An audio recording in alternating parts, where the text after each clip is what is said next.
Hello बच्चों, let's read the question. The question said that 5.85 gram of NaCl is dissolved in 1 liter of pure water. The number of ions in 1 ml of this solution is. Option first में दे रखा है बच्चों 6.02 into 10 to the power 19, second में दे रखा है 1.2 into 10 to the power 22, third में दे रखा है 1.2 into 10 to the power 20 and fourth में दे रखा है 6.02 इंटू 10 टू द पावर 20। तो बेसिकली हमसे पूछा जा रहा है बच्चों कि 5.85 ग्राम NaCl को प्योर वाटर में डालें 1 लीटर वाटर में, तो टोटल कितने आयंस होंगे 1 ml के सॉल्यूशन के अंदर। तो फर्स्ट ऑफ ऑल अपन बात करते हैं यहाँ पे की कॉन्सेप्ट की एंड ये जो क्वेश्चन आया बच्चों ये आपका आया बेसिकली मोल कॉन्सेप्ट से। Mole concept, okay. एंड हम लोग क्या करते हैं, फर्स्ट ऑफ ऑल मोल्स निकालते हैं 1 लीटर में, है ना। 1 लीटर के प्योर वाटर में 1 लीटर ऑफ प्योर वाटर, इसके अंदर कितने मोल्स होंगे NaCl के।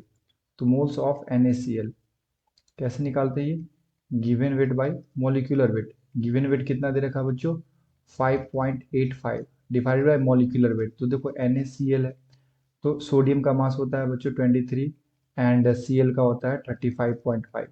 तो जब हम लोग इसे ऐड करेंगे तो ये आ जाएगा 58.5, ओके। तो ये आ गया 58.5 एंड यहाँ से डेसिमल हटाओगे तो ऊपर 10, यहाँ से हटाएंगे तो नीचे 100, ओके। ये कैंसिल हो गया, यहाँ से आ गया बच्चों 0.1 मोल। तो अब होता क्या है कि हमें पता है कि 1 मोल के अंदर, है ना, 1 मोल ऑफ NaCl, इसके अंदर कितने मॉलिक्यूल्स होंगे बच्चों, Na मॉलिक्यूल्स होंगे, है ना। 6.022 into 10 to the power 23 molecules होंगे। तो हमारे पास कितने मोल है 0.1 मोल्स ऑफ NaCl। तो इसके अंदर कितने मॉलिक्यूल्स होंगे 0.1 into 6.022 into 10 to the power 23 molecules होंगे, ओके। सो यहाँ से मैं लिख सकता हूँ 6.022 into 10 to the power 22 molecules. ये आ गए बच्चों हमारे पास मॉलिक्यूल्स, ठीक है। अब ये मॉलिक्यूल्स जो है वो 1 लीटर वाटर के अंदर है। कहाँ प्रेजेंट है 1 लीटर वाटर के अंदर। तो मैं ये बोल सकता हूँ कि 1 लीटर वाटर के अंदर हमारे पास कितने मॉलिक्यूल्स आ गए 6.022 into 10 to the power 22 molecules आ गए, ओके। तो 1 लीटर का मतलब क्या होता है बच्चों 1000 ml। 1000 ml के अंदर भी 6.022 into 10 to the power 23 molecules आ गए। और हमें 1 ml के अंदर चेक करना है, तो 1 ml के अंदर कितने मॉलिक्यूल्स होंगे 6.022 into 10 to the power 23 divided by 1000, okay. तो यहाँ से मैं क्या लिख सकता हूँ बच्चों, यहाँ से लिख सकता हूँ 6.022 into 10 to the power 19 molecules.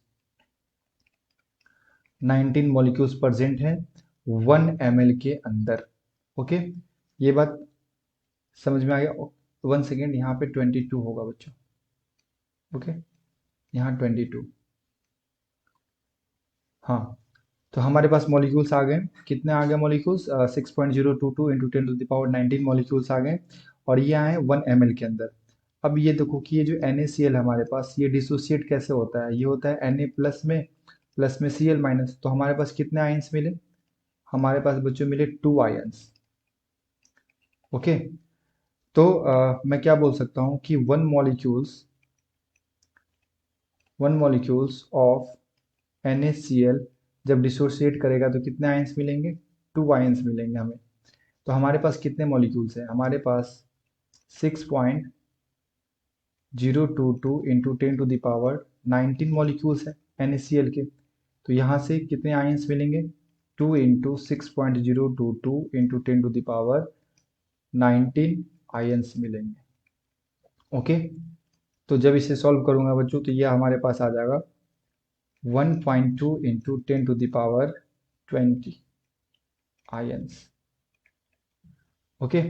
तो सबसे पहले हम लोगों ने क्या किया, हम लोगों ने सबसे पहले मोल्स निकाला, फिर हम लोगों ने 1 लीटर के अंदर मॉलिक्यूल्स निकाला कितने मॉलिक्यूल्स होते हैं, फिर हम लोगों ने 1 ml के अंदर मॉलिक्यूल्स निकाला और फिर देखा कि एक आयंस जो एक मॉलिक्यूल जो सोडियम क्लोराइड का है, ये 2 आयंस हमें दे रहे हैं। तो हमारे पास जितने भी मॉलिक्यूल्स हैं वो कितने आयंस देंगे, हमारे पास आयंस आ जाएंगे 1.2 इंटू 10⁻20। अब हम लोग ऑप्शंस को चेक कर लें। तो यहाँ पे बच्चों ऑप्शन नंबर 3 में दे रखा है 1.2 into 10⁻20। So our correct answer is option number 3। Okay, I hope you will be understood it well. Best of luck. Thank you.